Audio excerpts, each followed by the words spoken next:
How to unblock someone on TikTok. Hey everybody, welcome back to our channel. In today's video we're going to learn how we can unblock someone on TikTok, so make sure to watch the video till the end.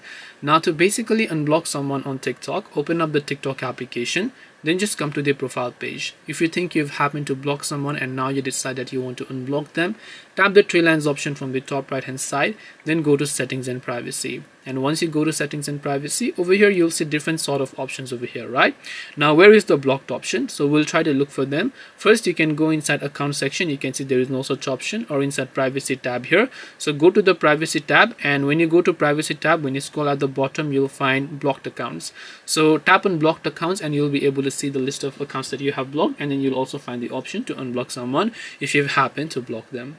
This way you will be able to basically unblock someone on TikTok. Hope this video was helpful. If you have got any more questions, feel free to leave them down below. Thank you for watching and see you soon in our next video.